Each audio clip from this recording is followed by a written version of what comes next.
Oi, nono ano, bom dia para vocês.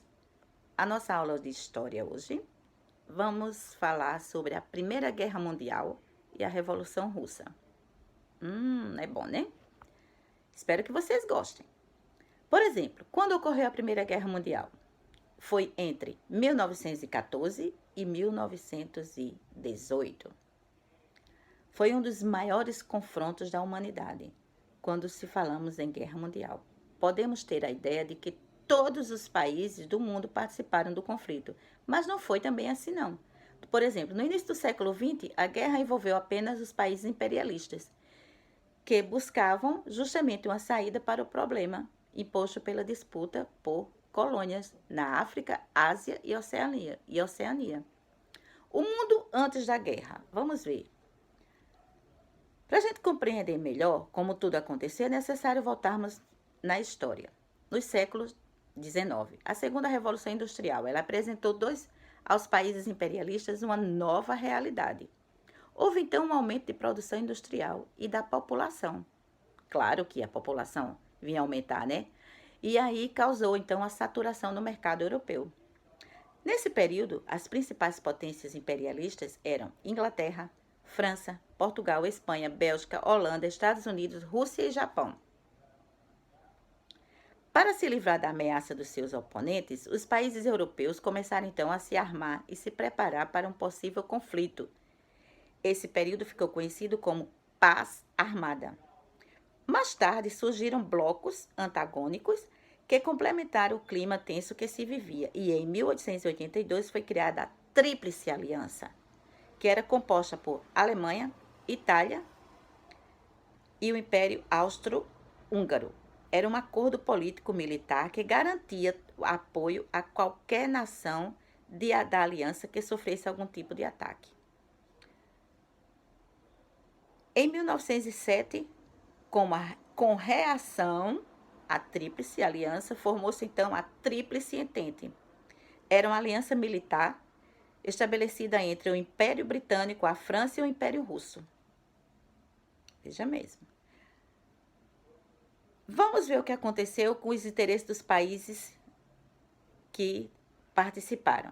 Por exemplo, a Alemanha. Ela pretendia construir uma estrada de ferro Berlim-Bagdá com o objetivo de comprar petróleo direto do país produtor, evitando então os intermediários no processo de compra e baixando o custo da produção de suas mercadorias. O espírito nacionalista alemão se espalhou a concepção pan-germanista, que idealizava unir todos os povos germânicos na construção de uma única grande nação. O Império Austro-Húngaro, ele dominava a região dos Balcãs com mão de ferro, buscando então um império na Europa Oriental. Já a Itália tinha interesses imperialistas embora estivesse diante de condições econômicas, então, desfavoráveis, já que a luta pela unificação tinha levado enormes somas de dinheiro dos cofres italianos. Então, já complicava para eles, né? A França, ela queria a Alsácia-Lorena, que lhe havia sido tomada após a Guerra Franco-Prussiana.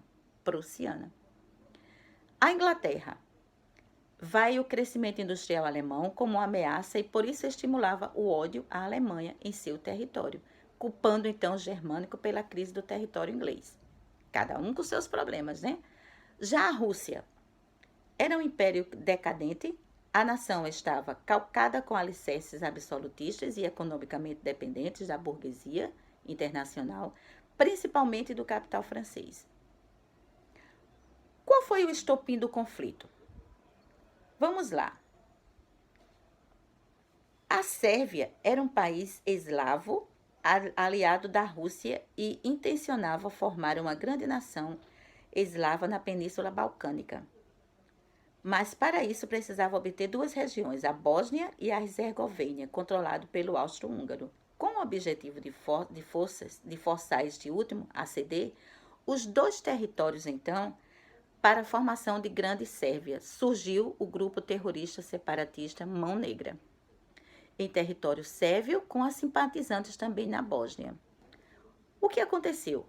O filho do imperador austro-húngaro, o arquiduque Francisco Ferdinando, ele foi assassinado em Sarajevo por um membro da Mão Negra. A Áustria então culpou a Sérvia pelo assassinato e lhe declarou guerra. A Alemanha se declarou solidária à Áustria e, por sua vez, a Rússia apoiou a Sérvia. E, finalmente, a França e a Inglaterra declararam guerra à Alemanha. A Inglaterra entrou em defesa da Bélgica, que teve sua neutralidade, desrespeitada pela Alemanha. Esse foi o estopim do conflito que seria dominado Primeira Guerra Mundial. Então, o estopim da Primeira Guerra Mundial foi tudo isso aí, como começou a Primeira Guerra Mundial. Tá? Nono ano. Na próxima aula vamos dar continuidade, tá bom? Tchau, tchau para vocês. Alguma dúvida, coloca lá no portal para mim.